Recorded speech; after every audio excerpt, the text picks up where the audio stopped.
How do you know that it's time for a new garden update in the Backyard Gardens podcast? Because Batavia's on the other end dancing away.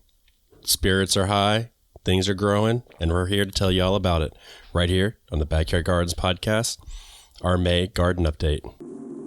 To have a good harvest, one must plant good seeds and must also use the right kind of fertilizer. The carrots have grown large and firm. How good they will taste. Welcome to the Backyard Gardens podcast, where we talk about all things gardening and give the information out for you to be successful in your garden, whether it's your first or your last. We are your hosts, Ben, the backyard gardener, and Batavia, the front yard gardener. one in the country, One in the city. Now get ready as we dig deep into this wonderful world of gardening, as we learn to grow and grow for change. You got some stuff going on in your garden now? The stuff is going on in my garden. Yeah, I know it is, but I just had to ask. All of the stuff. All of it. Yeah. Can I tell you, it's a flower explosion going on over here. Is it now? It is. I demand more pictures. You're going to get them today, actually. Yeah. Today is the day. So, what is going on in our gardens in May of 2021? There it is. So first of all, if you entered our giveaway, the winner has been notified, and we thank you very much. You I should have. Wait. You get a second one. Yeah, you got to get a second one. So the winner has been contacted for the direct sow seed giveaway. So thank you. Congratulations. And yes, congratulations to winning. Something that I'm not able to do. I don't win anything. Never have. Never have won. Nobody in my family wins a thing. I'm a winner, baby. Are you really? Mm-hmm. Are you one of those? No, I'm just, that's my mantra. But do you win stuff? I've won stuff before.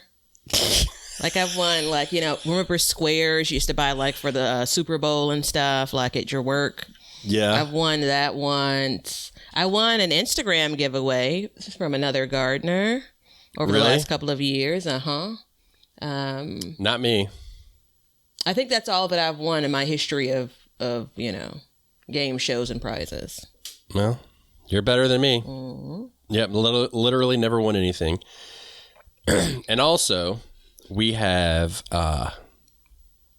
listener questions. Mm-hmm, mm-hmm. So we have two today. Okay. Which one should I do first? The easy one or the hard one? Well, the second one. The hard one? Okay. Sure. So this, yeah, sure, whatever. So this one we got on Backyard Gardens TV, and it comes to say, it had a picture with it. Mm-hmm. And on the picture, it had a garden bed that had been built, but had not been filled yet.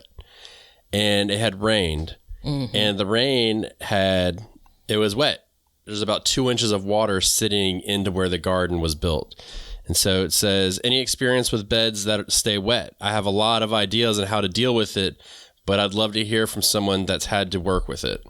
So what do you do if you have a wet bed? Something that just is going to hold water. Mm-hmm. Mm-hmm. What would you do? I don't necessarily have this experience. I do have a couple of beds that the soil is less draining than others. Very kind of chunky and always moist, almost muddy. And, just from a planting perspective, I'm careful to plant things that, aren't necessarily sensitive to being really wet.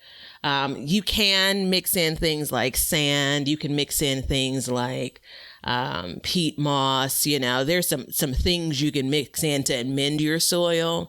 I don't know. What did you suggest to the person? I suggested sand in the bottom of it to kind of help with drainage.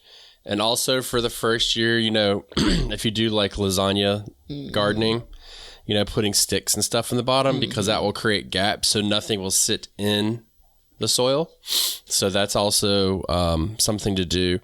The real important takeaway for it is before you set your beds up, though, you should really, have an idea.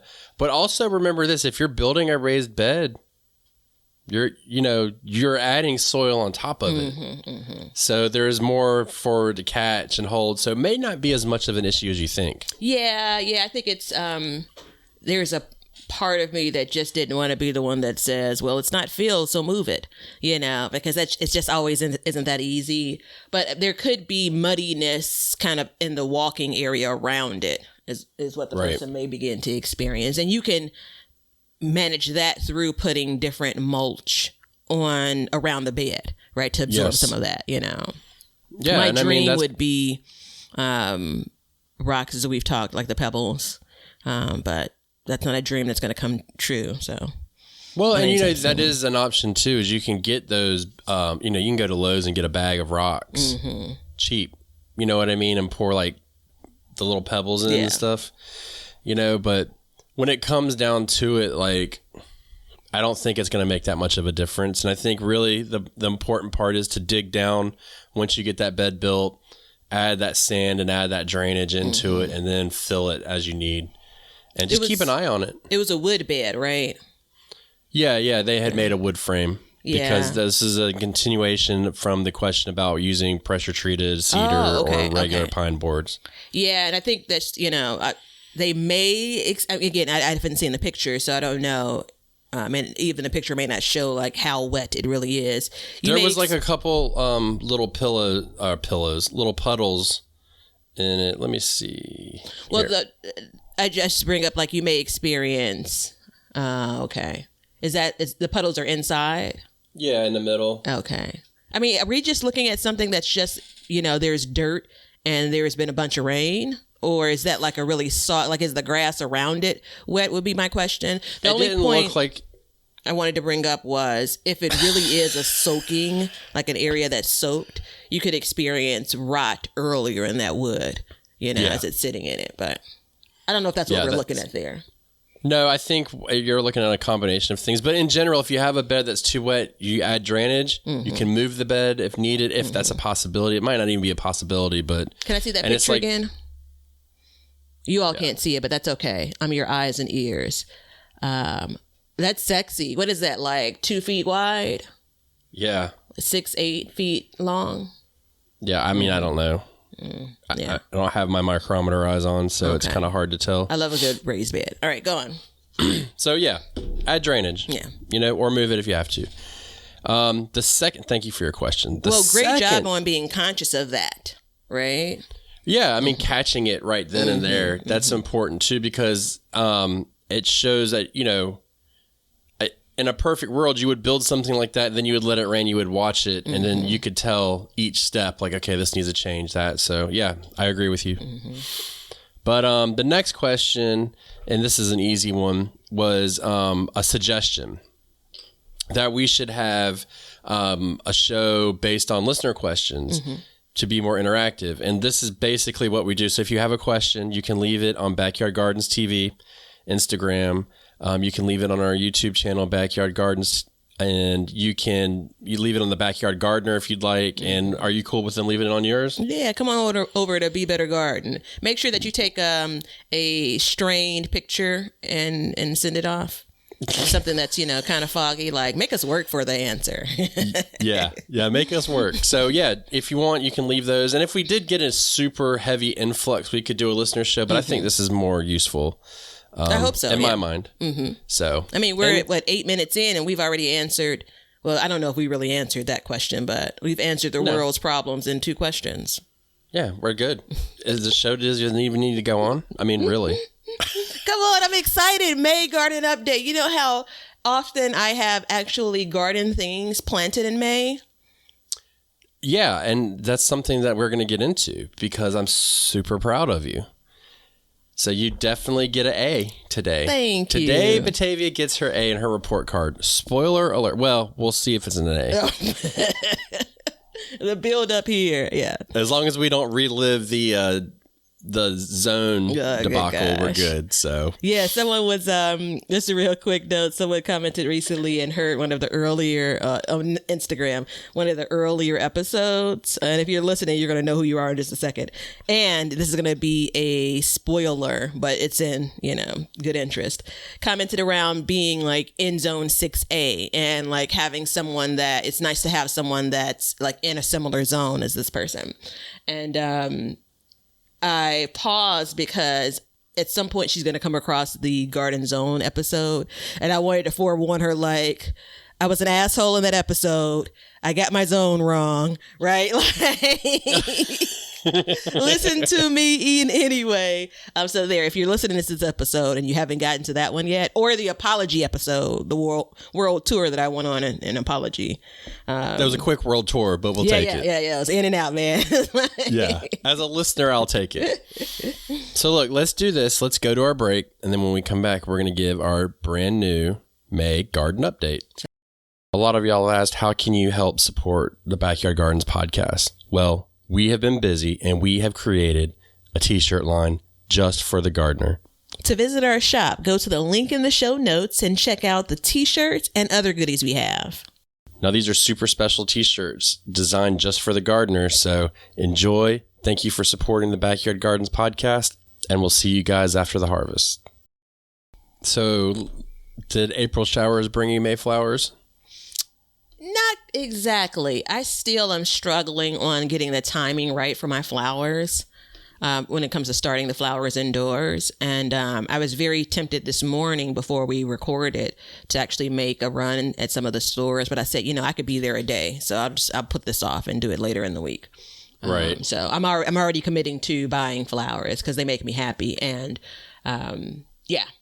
So, I mean, maybe a couple of Mayflowers, but not many. Yeah, but that's not really a thing in Chicago, right? Well, no, it's not really a thing. Yeah. I mean, your perennials are coming back. Things like tulips would have come and gone by now, but some of your perennials are coming back. But it looks like, without the color, you think there were weeds. So things will pick up like in June. Interesting. Yeah. I did, so I am having some April flower or Mayflowers, but I am having issues. Some of my bulbs have not come up. Not sure what happened there. So gotta inspect, if you know what I'm saying. See if they're still there. Yeah, nothing dug them up. Okay.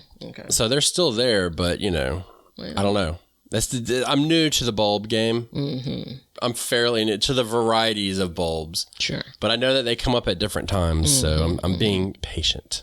And I imagine that they are 4 years old because, some bulbs, they really need that chilling period.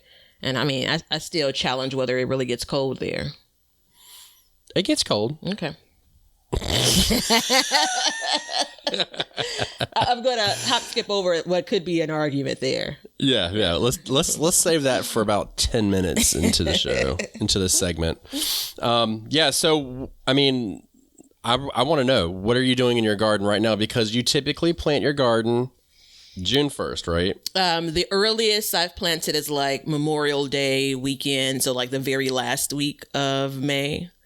I did snow peas last year, but that didn't really turn out that well. So I've planted as early as the end of May, as late as July 4th weekend. So planting in March and then following up with a series of plants in like the beginning of April and throughout April is huge for me. So I just wrapped up a bunch of things this coming into May, including potatoes, planting them in both a raised bed this year and some containers. I did. I tried my hand at some early beans, because it's just a seed, right? It's just a bean. It's still a little bit. There's still a scare of chill, right? We're past our last frost date, average last frost date. So, we'll see if they come up or not. Yeah. What is, what are your average low temperatures right now? Average lows are still in the 40s at night. Yeah. And we've had some warm that's dynamite days. sleeping weather. That's sleeping weather right there. Yeah. We've had some warm days this past weekend, because you guys will hear this week. This past weekend, I mean, we got up to 80 a couple of days in a row. Yeah. So that's stressful on the plants too that I do have that came back, that overwintered. It is. So, and I mean, I had a lot of things bolt, and I decided this year to embrace it. Mm-hmm. So I had, I have a collard that bolted. I had a couple mustards that bolted. Mm-hmm. I've already collected some seeds from the mustards. Oh, cool. Yeah. So I took the pods off because, last week I was backpacking. Mm-hmm. So I took the whole week off from the garden, and let me tell you what, that bitch was fire when I came back. I was like, damn. I mean, I came back and I left and I was like, okay, it looks good. I came back and one of the beds just exploded in growth. Yeah. So, but I mean, it was, when I left, it was 39. Mm-hmm. And when I got back, it was 86. Yeah.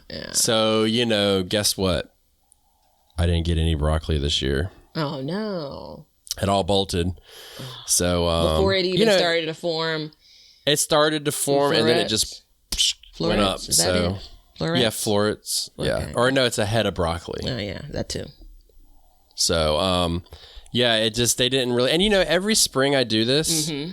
and I always have the hope, this is going to be the new year. This is the year. This is my year for broccoli. Yeah. And it just didn't happen. So, but I have a plan for fall. Okay. So I have a plan of attack for fall. Yeah, I was, so I have, remember the brassicas that I bought? I think we talked about this in the April update, and I was just putting them out then.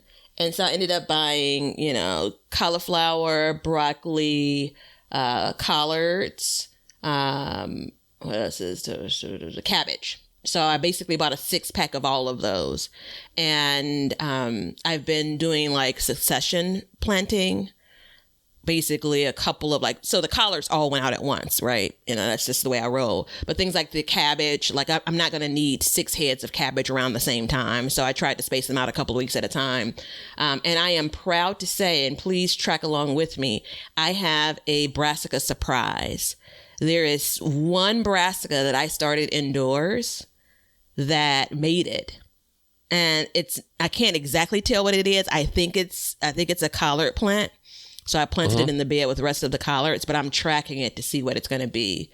It'd be cool if it was something like kohlrabi, which, did make it out of the grow room. So yeah, but everything else is doing really well. It's starting to get some height and some, getting a little bit wider. Doing a couple of experiments. The decoy I couldn't think of the name of the decoy, white cabbage moth. Doesn't look like it works.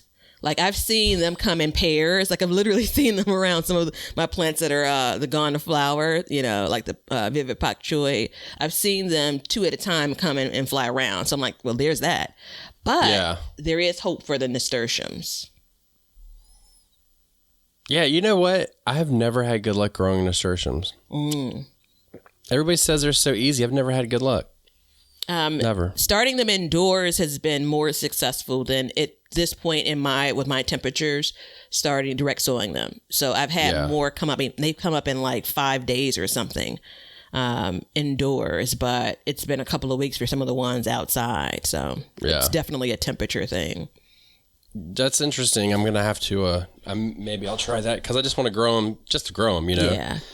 They're really pretty when they get in and they, they do their thing naturally. So yeah, they could get really big. One note on the package is that you should file the seed down a bit to help with germination. But I watched from my kitchen one of the white cabbage moths come through the cage baby, because I have some of my brassicas in containers sitting in the cage baby, and I'm like, oh shit. So I go outside, because that's what I do, chase things in my garden, and I was watching to see what it was going to do, and the decoy again, it just rolled past that, but it didn't touch in that moment the, I don't know, it's cabbage or something, broccoli. It went and started dancing around and smelling up on the nasturtiums, and they're just leaves at this point, which I think is the thing they're drawn to. They've not flowered yet. So that's exciting. And now I'm like, start all of the nasturtiums stat, Yeah. Well, that's what they say. I mean, nasturtiums are basically sacrificial plants. You know how cool it would be for me to be able to plant because this is the whole experiment, right? I planted these kind of out in the open in these containers, and we'll see how well they do with nasturtiums and not cover it at all, right? You know how cool it would be for me not to have to cover the beds I grow brassicas in and just plant like a shit ton of nasturtiums? That'd be so cool. Oh, I guess you do, because that's what you do. Have you ever thought about doing exactly what you already do? Yes, I have. And most people do, So I have breaking news. This is my first piece of breaking news. Okay. Hit it. Oh. Ding, ding, ding, ding. Sorry. Yeah, this is big. You have breaking news. I take a drink of coffee. I need to work here? I finally have gotten my first harvest of shell peas. Regular peas to shell. I've been trying for 3 years. 3 years. I got them. What kind did you plant? I forgot. Okay. I got so excited I forgot what they were. But they're right next to my snow peas, and I was like, shit. So like, I planted them, and I was like, okay, I'm gonna put my snow peas here, and then I'm gonna put these peas here, and I was like, I don't know. Are they going to look any different? And, because I didn't really know much about regular shelling peas. Yeah. And I'll look it up in a second what I grew. And sure enough, they look totally different, once they start forming peas. So I got my first harvest of them. So I'm pretty happy. And I'm starting to get snow peas now and stuff too. So okay. Yeah, my green peas, which was planted maybe like 3 weeks, maybe a month, are starting to catch up with my snow peas, which still haven't got to the point where they're climbing the trellis. So jury's still out. This is the second year for those, and I feel like I planted them a little bit earlier, but I think it's that whole balance of what conditions do they really take off in, right? We know they're not going to grow all through the summer, but we'll see. I'm only doing it for you, but they grow. So I'm growing Wando peas. I've never heard of those. They're by Ferry Morse. Again, I'm a seed whore. I don't care. I just grow whatever comes my way. I'm not loyal to any company. Is that okay to say? Yeah, that's okay. Oh, they're like green peas. I thought you were talking about like a bean. No, I said peas. Oh, well, I wanted you to say beans. I don't know if that's breaking, man. It is for me. Okay. 3 years. Right. Look, don't downplay my trials and tribulations. I apologize. But I'm sure I'm not the only. I may be the only person that heard beans. Heard peas. I hope to God beans. you're the only person that heard beans, because if not, I'm the one that's wrong. All right. Definitely. Were they sweet? Have you eaten them yet? I ate them raw out there. They are sweet peas. Yeah, They are definitely sweet. So, Very and I don't know why. This is the third year I've tried to grow the exact same kind of pea. For some reason, I've honed in on this pea. I don't know why. I believe I had looked it up at some point. And they said they were the easiest to grow, and they were the most willing to produce. So that's what I picked. But either way, so I'm pretty excited about that. And I got my sweet potatoes in the ground. Oh, did you now? You've been low key, man. Well, no, I haven't been low key. I've been in the mountains, and then I came back, and then it was my son's birthday, and we had a big party. Happy birthday, David. Happy birthday. And then my mom was in town, and we did Mother's Day early. So, no, I haven't been low key, but I just, I got the slips in the mail. Yeah. And it was the last thing I wanted to do, man. It was the last thing I wanted to do. And I was like, you know what? And I didn't put them in the wild garden this year. Okay. Because remember, I told you the first year I grew them, I had in a raised bed, and I put 6 plants, and I got 50 pounds of potatoes out of it. So I got the exact same kind. I got the exact same, put them in the exact same bed. The only thing different this time is I used slips instead of established plants. That's the only difference this time. And it's going to be a huge pain in the ass this year. Okay, why so? Because those sweet potato vines are going to grow all over the yard, and I'm going to have to stay on top of them. So, but I've done everything the same to try and match, to kind of see, like, is this really, like, is it just the variety? Is it the spot? Like, what is the trick here? So yeah. So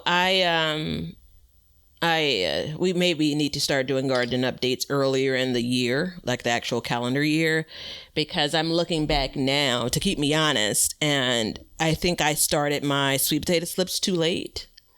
And I think I started my peppers too late. The sweet potato slips, I compared them to last year, and they were much further off or along last year.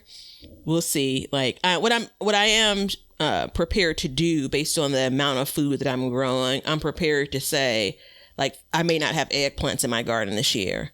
Right, I had to start them over inside, and they're just so tiny. We know they need some time indoors to grow. Sure, I could go out and buy another transplant, but I'm really going to balance, like, what do I have that's healthy that can go into the garden, and then what do I feel like I'm missing? And some of these things that are struggling. When I really wanted a big pepper year this year, but they have been the most challenged with the aphids. And I, don't even give me shit about it, right? Like, it's still enough in problem. And I'm going back to the moment. In next week's episode, we talk about remedies for, common pests. And there's advice in that episode that I should have taken that I didn't. And that's why I'm still Who gave you that dealing with advice? it. I'm sure I gave the advice to the audience. Oh, okay.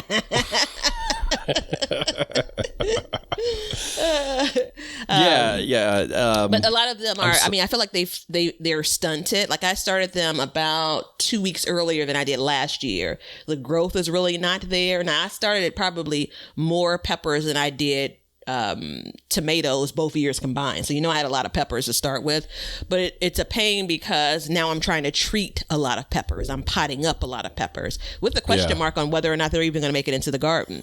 So I'm preparing myself I'm just going to toss it. Like, there are a lot of things I want to do with peppers, but I'm going to accept there's a lot of other food I can grow if I don't get what I want from these plants. Meaning, if I don't get them into the garden. I think that's a respectable way to look at it. I think it's a respectable way to look at it. And I had a really hard time germinating peppers this year. Really hard time. I struggled. But one thing that I learned, and it's funny, like every year I'm like, I learned something new this year starting seeds. Like, could I just not learn something new? Yeah. I like to say I'm tired of learning that lesson. I've learned it already. We had talked on the phone at some point about like using seed starting mix versus potting soil to start seeds. Yeah. And I figured it out this year. What I'm going to do from now on is I'm going to start everything in a seed starting mix. And when I pot up, I'm going to pot up into a potting soil mix that already has the fertilizer and stuff built into it so it can start to feed immediately.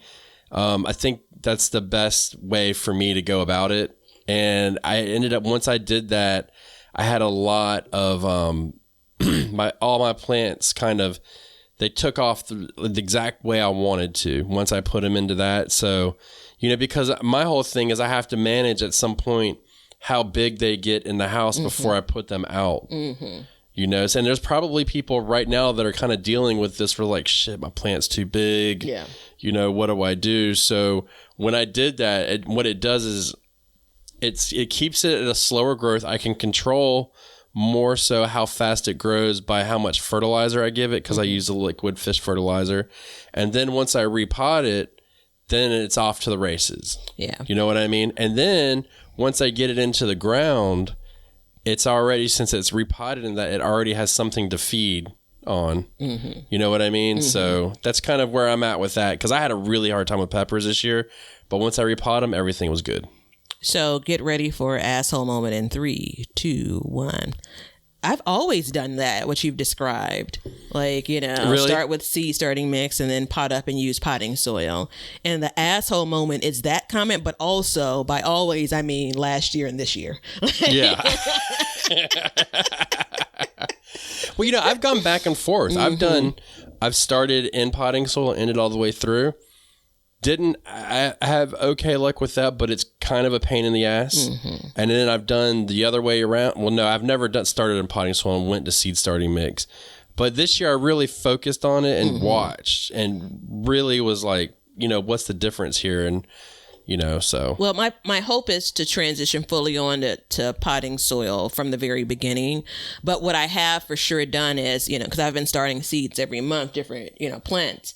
If the seed is sizable, right? So I started sunflowers this past week, and I put those in like potting soil, just plain old potting soil.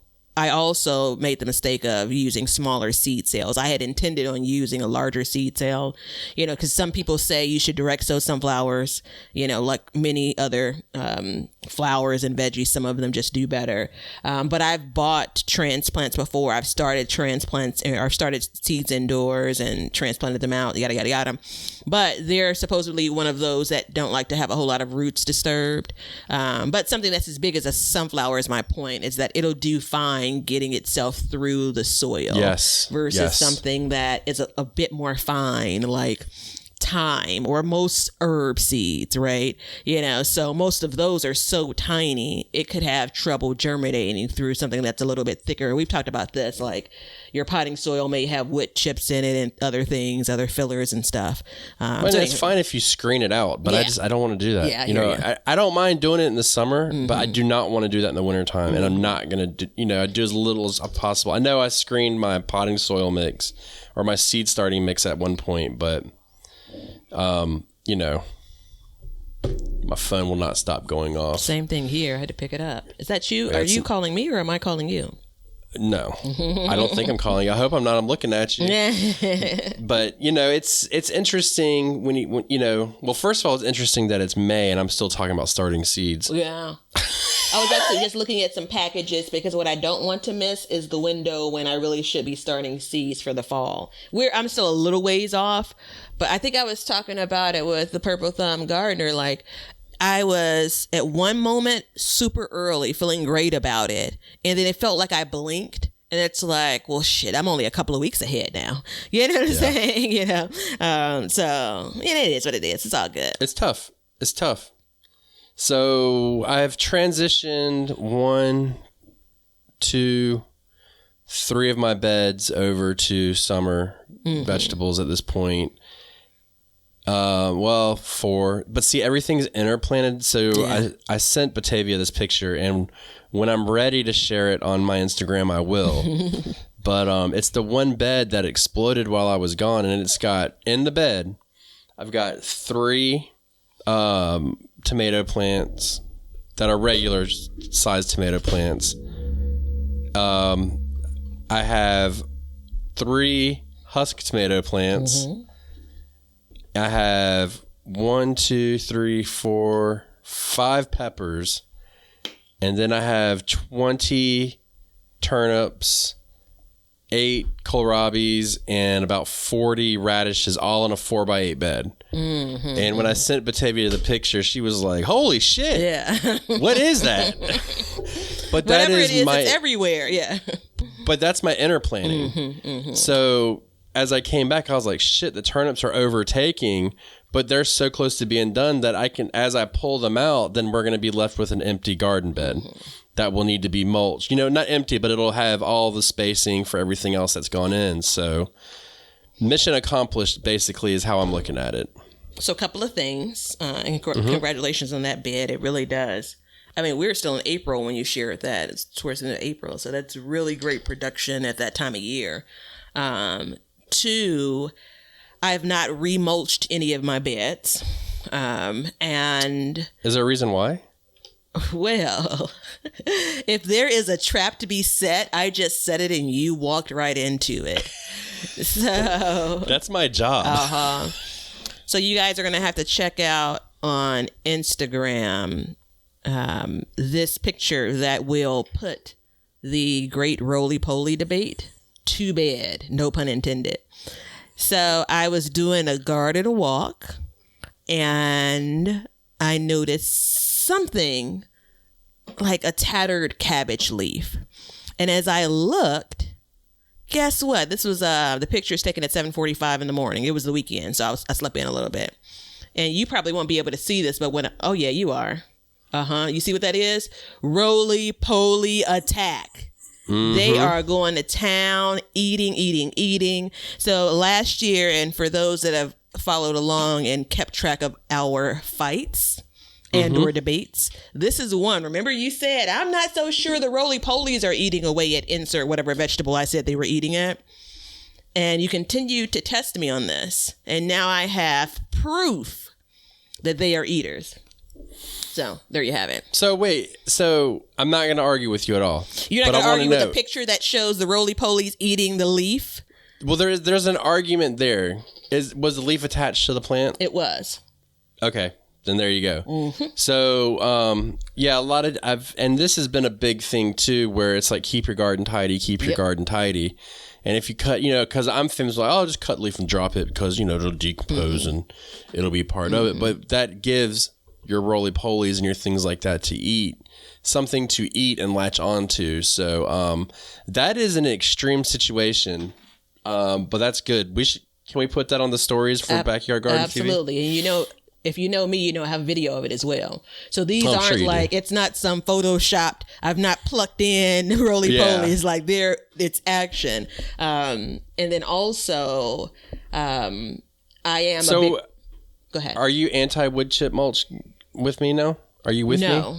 Damn. So I also am very keen on keeping the garden tidy, and I keep an eye out. So here's a tip for you. I keep an eye out for plants that have those lower leaves that are kind of drooping on the soil. So this bed is not covered, but there are wood chips from last year. Yeah. If I had put soil in there fresh, there probably would be wood chips in that soil. So all of that said, there is definitely some ground to cover in that bed where the roly-polies are living, right? And so you have this drooping leaves, these bottom two leaves that are drooping and sitting on the soil. And guess what? They're attacking.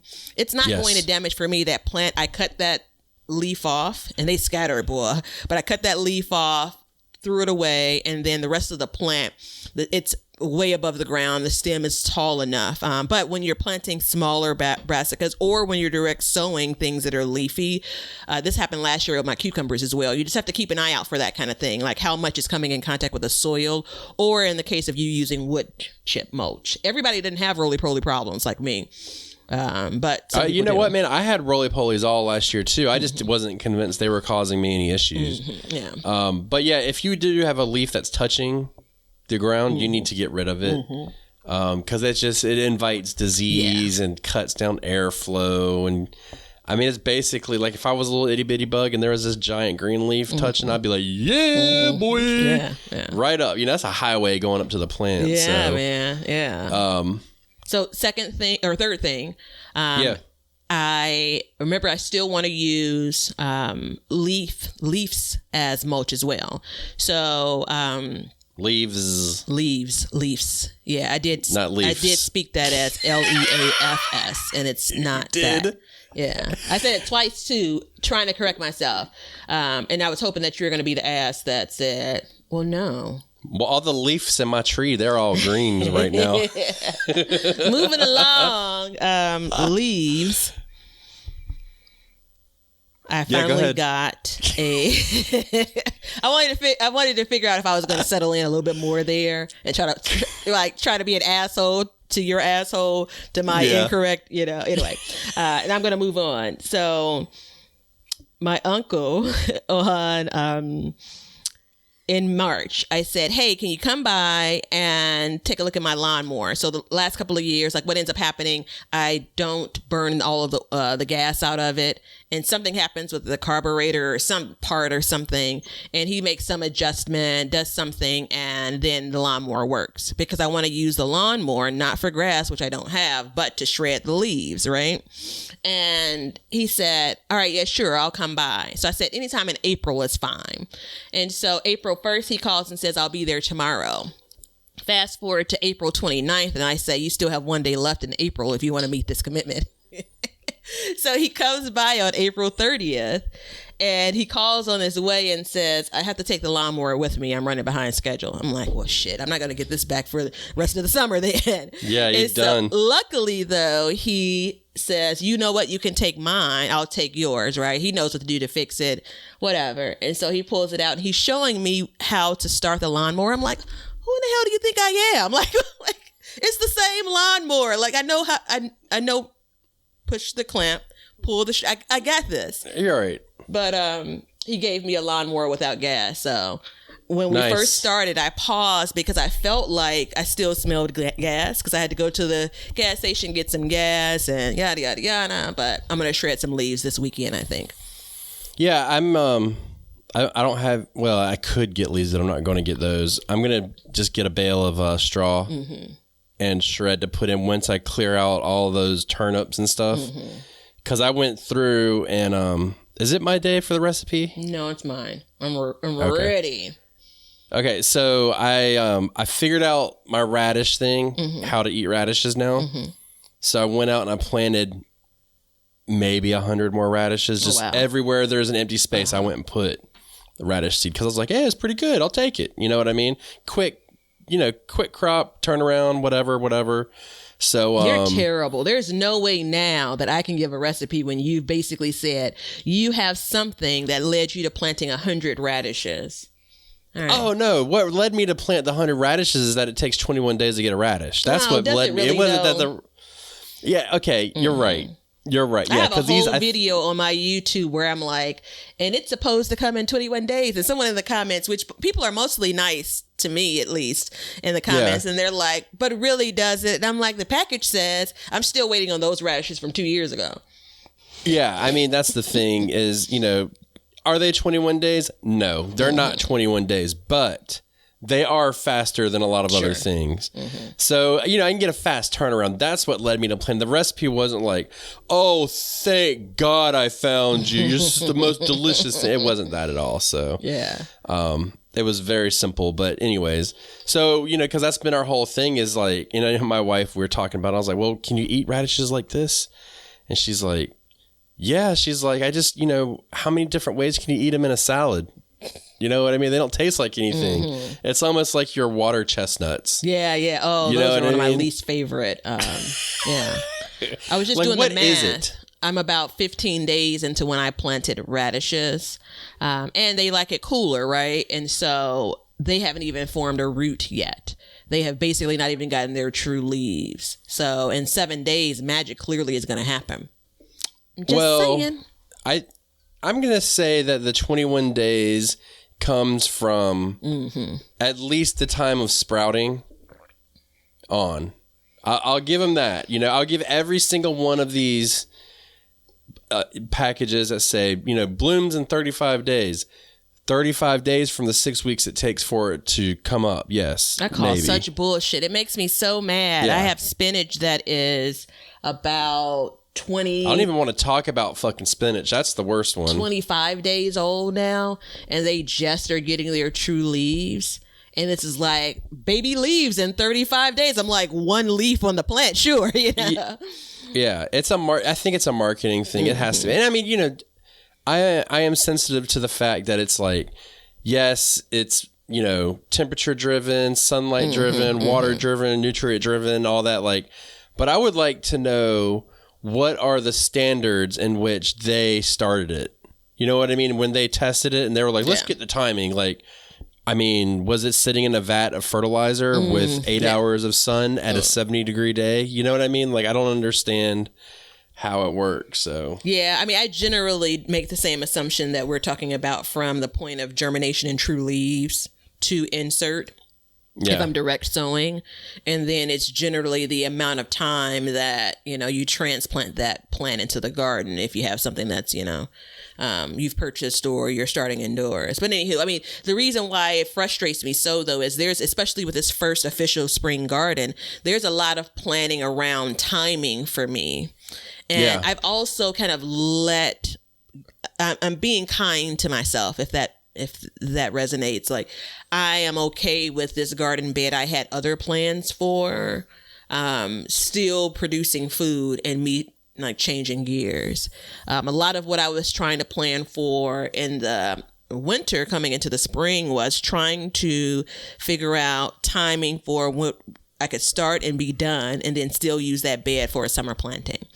And it's a head game for me, so I'm not going to worry about it. I have 5 full beds that are essentially empty, that if I can't plant enough summer vegetables in those, then, what the hell am I doing? So.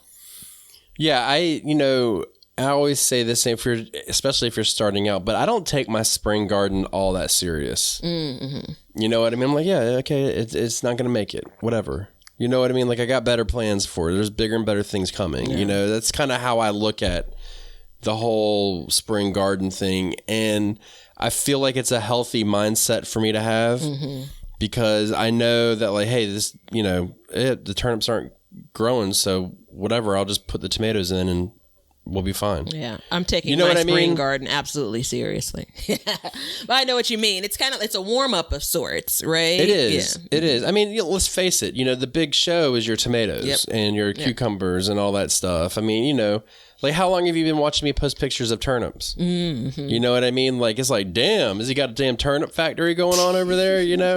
So, no, and the reason why I do those is because it's a quick turnaround. Yeah. Again, I've had some trouble with those roots germinating. Like, I went back and re-sowed some things yesterday, and I'm torn for turnips in particular. We'll see how it goes, whether or not I'll eat the leaves, grow them for the leaves, I've planted them to grow them for the roots, based on my spacing. But, so many of these vegetables, it's just a trial and error for me. I do have a small idea of kind of my approach for spring. Like, that's the way I work.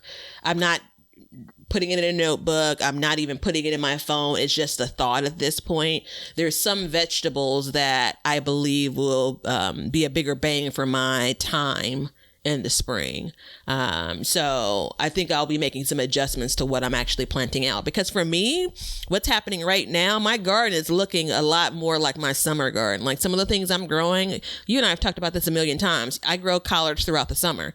So to have a whole bed basically dedicated to collards, like, I just got a real head start on my normal summer plantings.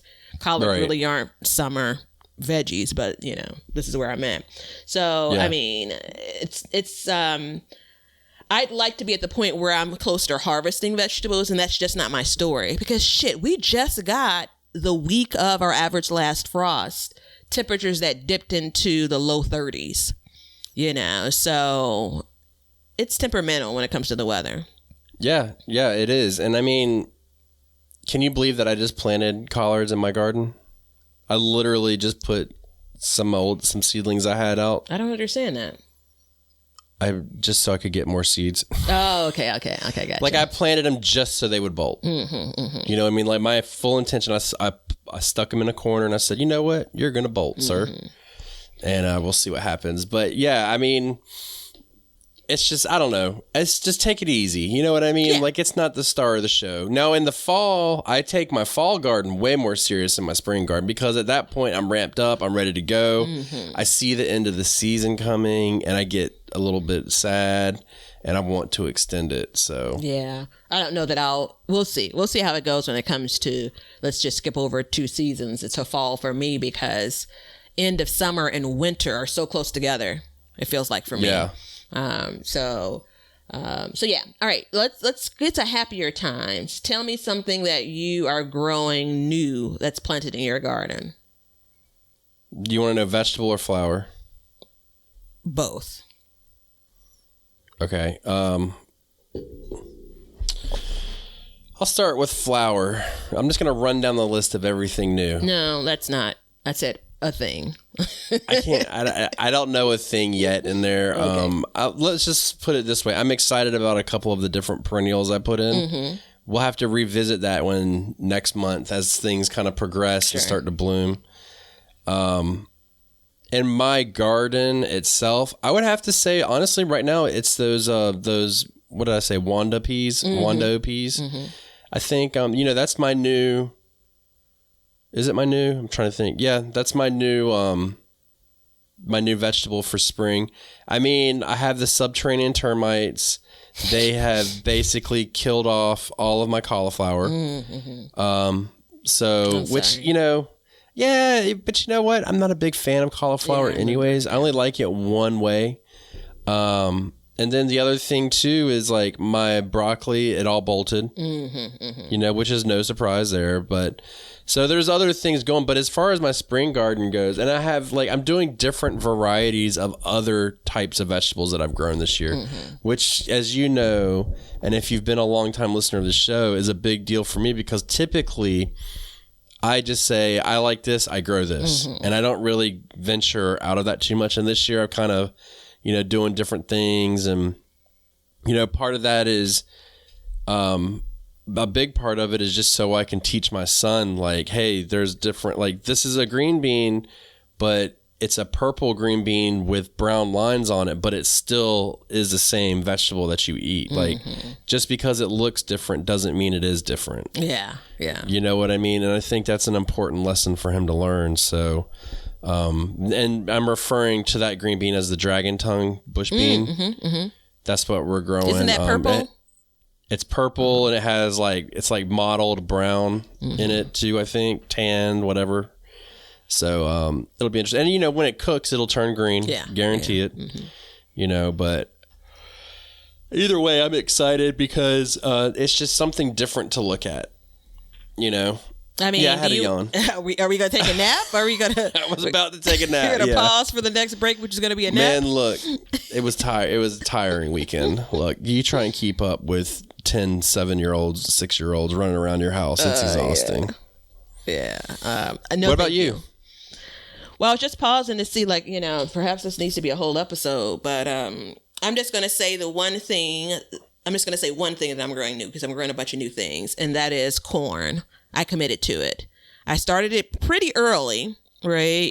So we'll see. But again, I look at some of these things like it's just a seed, right? So I saw that and I was curious if it was for real or if you were just bullshitting. So when do I just bullshit? When have you known me to just bullshit? Besides, you bullshit me all the time. Yeah.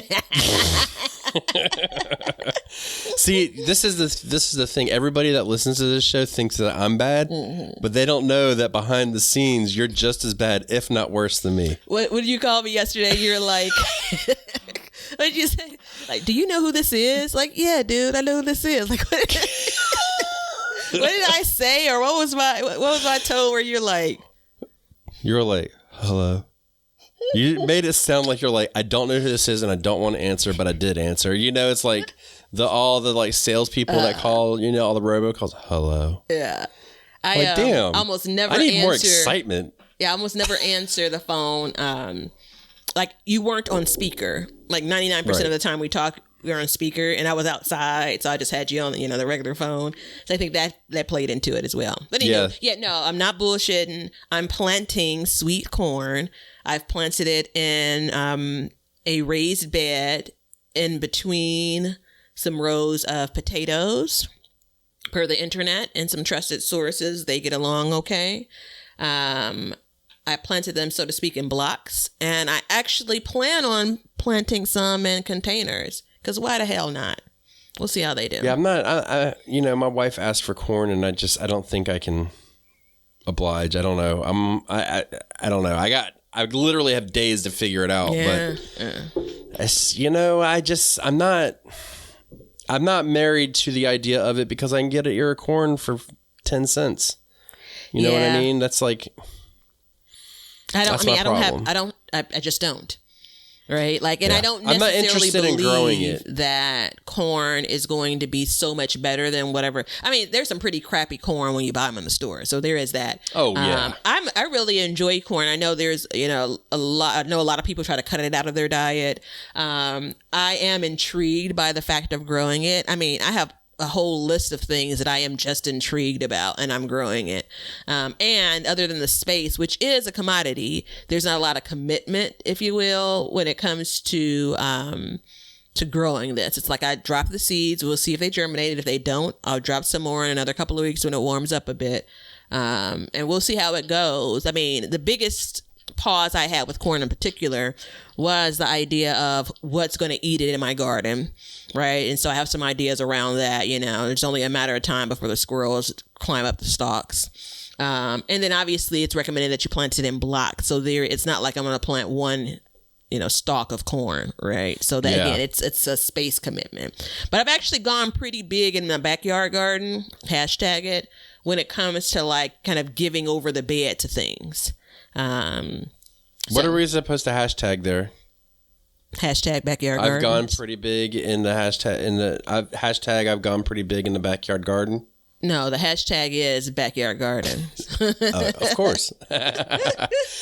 Yeah, so I'm in the process of, actually I'm not in the process, I'm just being lazy about it, creating a third wild garden. Mm-hmm. It's just a spot that we had cleared before, and I'm like, yeah, you know what, I can put something out there, make it a dry one, something that like, I don't want to give too much away, but we were talking about it the other day.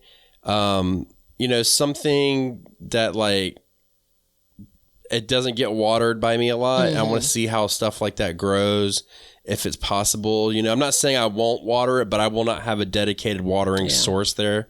It's not my plan, at least. What do you already have planted in the other two wild things gardens? I have my onions and garlics in one bed. Or in one bed, I have onions, garlics, my Butter King lettuce, and different tomatoes.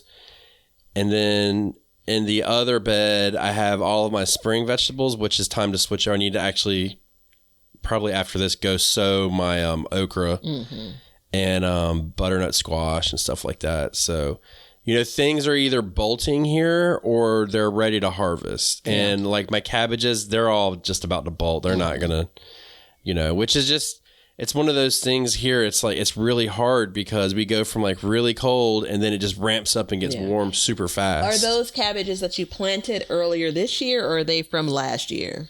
No, they're from, the one that I planted from last year is officially bolted. Mm-hmm. And then the ones that I planted this year, I have to go check them, but they weren't really forming a head yet. Yeah. So, and I still have soil issues out in the, wild garden too. Mm-hmm. So that's something to keep in mind. So I have heavily composted it and stuff like that, put compost on it, and I'll probably put another batch on there before or at the same time as I plant other things. So yeah, there's definitely something I consider when it comes to things that form a head, right? Broccoli, cauliflower, cabbage seems to go a long way, but still, it's a lot of space. Like when I think about how much I can get from collards, which you guys know are my favorite, compared to what, could be the same space that a broccoli, plant takes, it really gives me pause. Again, I've given myself to the brassicas this year, right? Let's see if I can successfully grow them. I've successfully grown cabbage, but never broccoli or cauliflower. So let's see what happens. They may not return to my garden. We'll see. It's really kind of like, for this space, how can I maximize it? And sometimes some of these plants just don't do that for me. No, they don't. And I mean, I think the only way for me to get some of those, I think that I could grow them all winter long if I had a big giant field. Yeah, you know what? It just got sun constantly. The way that you pull that thought out of my head. So there is absolutely in my mind, like on the one hand, I said, well, if I get one head of cabbage, that's kind of cool. But then I think about like when it's really worth its while, it's like I saw a row of cabbage, a row, not necessarily broccoli. I think I literally in my head saw a row of cabbage. And there are a couple of spaces that I could dedicate to that, but I'm not that crazy about cabbage. So there is that. Yeah, I mean, I like cabbage. The thing I like about the cabbages and stuff is they last a long time once you harvest them. Mm-hmm. Yeah. It's a long shelf life. Good point. Yeah. Yeah, so you can harvest 5, 6, 7, or 8 of them, and then you can eat them, once a week, and you're fine, and then it's done, and you move on, you fart a lot, and that's it, So, but, it's for me, it's all about timing. Mm-hmm. Everything is about timing for us. So, my timing is off on these cool weather vegetables. Mm-hmm. And I think that I need to practice what I preach towards you. And it's like, you need to. Sorry. Damn, you all right? Sorry, you say you're going to practice what you preach? Buck up and like, don't be so scared to put stuff out when it's cool. Mm-hmm. When it's cold. What we think is cold, that plant might not think is cold. Yeah. You know what I mean? So that's just kind of where I'm at with that. Do you feel like you started later waiting for it to not be so cool? I think that I probably we'll see, and you have to think too, when you're talking about these cool weather vegetables, a week or two can mean the difference. Mm-hmm. When you're talking about the heat coming on, mm-hmm. We had one day that was in the upper 80s. So, or we've had a couple days like that. So that, these plants can handle a little bit of that, but they can't handle constant, always. And they're just going to get stressed and bolt. I unknowingly then, that's a different experiment that I wasn't planning on doing. So I planted the first set of brassicas, so think whitehead cabbage on April the 2nd. And basically I planted the last set of cabbage, I think, maybe around May 2nd or something. So a month apart. It'll be interesting to see if they're in different growing mediums, but it'll be interesting to see if those plants make it that are planted closer to the end of May. Because they're going to be growing I should be harvesting them around July or something. I've grown cabbage again in the heat of summer, but we'll see. I think things like broccoli that I've never grown before, we'll see how that does and whether or not, maybe I did wait too late with my succession planting attempts. But anywho. Well, I designed, the layout of my bed to where, in the wild garden, if things go in later, it's not that big a deal. Mm-hmm. The first row or two of it's going to be all bush beans. Mm-hmm, mm-hmm. Whatever. You just plant those and they grow. Mm-hmm. You know what I mean? It's not a big, huge deal. So just kind of working through that, trying to get a handle of it. But, this year in the fall, what I'm going to do is I'm going to set up a shade cloth over the wild garden. Okay. And that's going to be my dedicated winter growing space. I thought the wild gardens had a bit more shade than your main gardens. So that's what I thought too. And then in the winter time, what I notice is it gets sun all day. Interesting. And all the leaves have died back too. Yeah. All the leaves have died back. Is that were the leaves or the leaves? Which one? All the leaves. Okay. All the leafies died off. And we had a tree next to it that had a bunch of vines in it, and we cleared it out this winter. Well, that totally changed things too. Mm-hmm. So now that those leafies are gone, and it reminds me of saying toofs, my toofs. I knew a guy that used to say that. But, now that those are gone, things have changed a little bit. So I'm keeping an eye on it. I can't judge it. You know what I mean? Yeah. It's hard to say, but it does get morning to mid-afternoon sun, where the other garden doesn't even really get sun until about 11 o'clock. So it gets dappled sun. Well, here we are. Make sense? Yeah, I'm tracking with you. The more I feel like we went all over the place today. Yeah, I do too, but it's all good, man. The more you explore, right, the more you're picking up. Every year we're changing the timing, some of the vegetables, the places.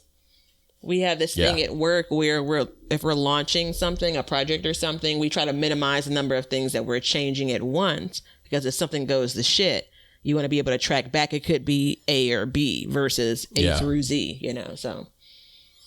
I'm a little bit more liberal when it comes to my garden, though. Just change all of that shit and see what happens. You know what you need to be liberal with? Oh, what's that? That banging recipe of the day. Let's do it. Since you're listening to this, then something tells me you like to cook. Hey, y'all. Miss Gardner and I have been busy whipping up some food in the backyard kitchen. Check us out as we grow some of our ingredients. But most importantly, we just try to get the recipe right. Available now on YouTube at Backyard Gardens. Remember, if you grow it, we will cook it or can it.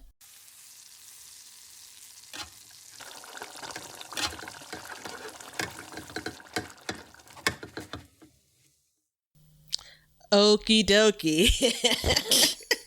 Did someone need to tap me on my shoulder? All right, so we're going to make this quick because I am hungry, but that's kind of the norm. We're doing Swiss chard and eggs because... For real? For real. Yes, do it. I want to hear it. Yeah.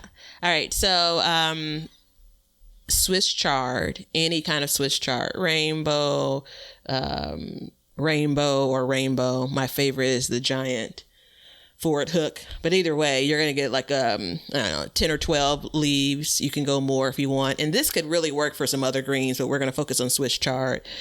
Take a bunch of Swiss chard, clean it, of course.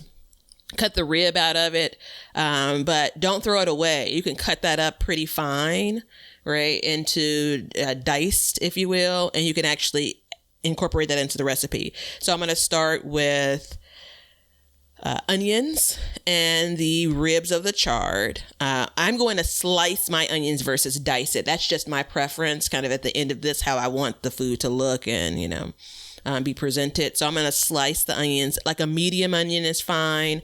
This is probably going to make 2 servings, maybe 3, depending on how much you're eating. This could totally be your whole breakfast, though. Keep that in mind. So I'm going to dice up the ribs of the chard. I'm going to slice my onions. I'm going to add a little bit of oil to a nonstick pan. I'm going to first load in the ribs of the chard to get that a little bit soft, and then a couple of minutes later I'm going to add in my onions. Once both of those have like gotten to the point where they're a soft in consistency, while you're doing, watching that, you could basically be cutting up the chard into ribbons. You could rough cut it too, whatever, it's all good. It's basically going to saute down. Add the cut up chard leaves to your pan. This is where you're going to start to incorporate some of your seasonings. Your traditional salt to taste. I'm going to do something a little bit spicy here, like a red pepper flakes would be good.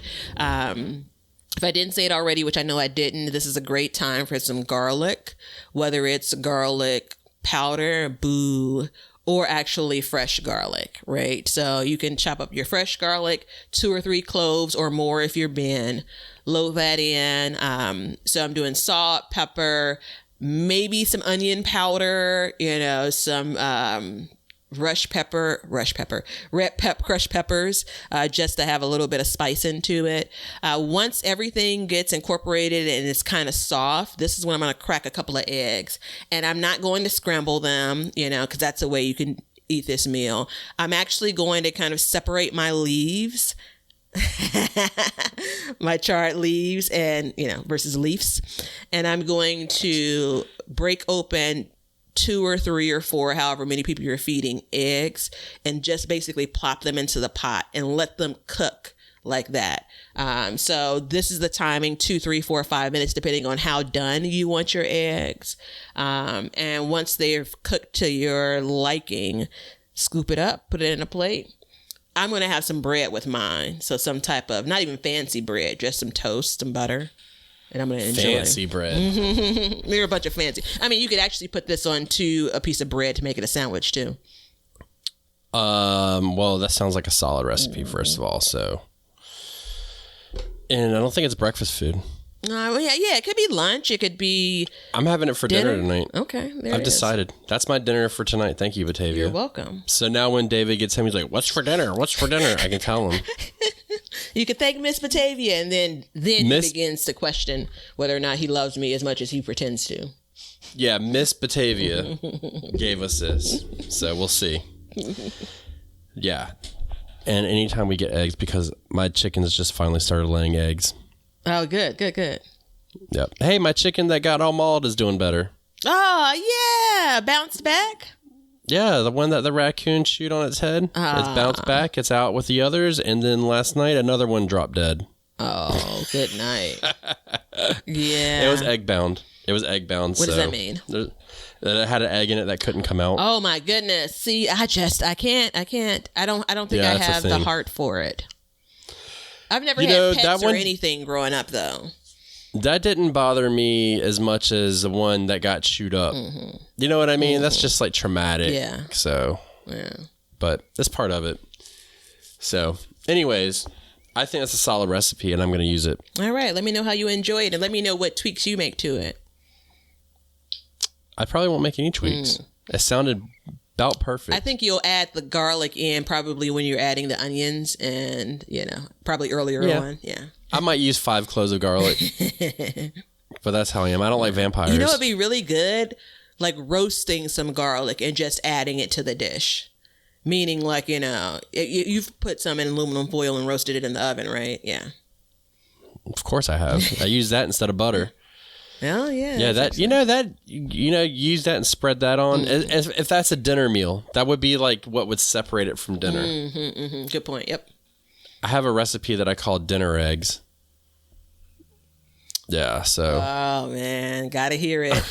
Gotta hear it. I got to think of when is a good time of year to give it because it doesn't really involve any vegetables. You know what I mean? Well, we want it, so you figure it out. All right. We'll figure it out. So look, it was disjointed today. What can I say? What can I say? We're we were still excited. getting our garden update groove back. No, it's the time of year where there's just like 50 million things going on at once. Yeah. I was literally out in the garden yesterday thinking, I can't wait until it slows down just a little bit. You know what I mean? I feel like it's working me. I feel like I have another month of this. Yeah. I'm coming to I put in my last round, or not my last round, but I put in a round of perennials and stuff that I picked up. And it's coming to an end. You know what I mean? I'm like, yep, my time where everything will be productive and be able to grow well is coming to an end. This is it, So it made me a little comfy. Yeah. Well, good for you. But yeah. All right, everybody. We love you. Thank you for entering the contest. We're going to be announcing another one at some point soon. We just have to figure out what it is, because we don't have everything planned out. No, I mean, where's that hat you pull the idea out of? Yeah. Yeah. And in the meantime, check us out on our social medias, YouTube, Backyard Gardens, Backyard Kitchens out. Hey. Holla. Have a good week and go plant. See ya. Thanks for hanging out with us today.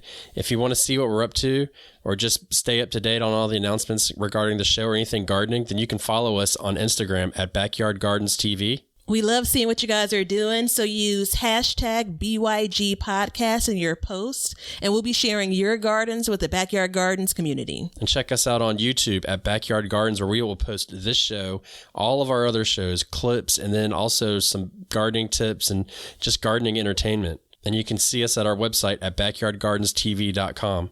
But that's it for today's show. So help us as we learn to grow and grow for change. And until next time, we'll catch you guys later. We'll call this one a wrap. Now you know why people feel like celebrating at harvest time. All over the world, people have feasting and good times when the crops have been gathered in.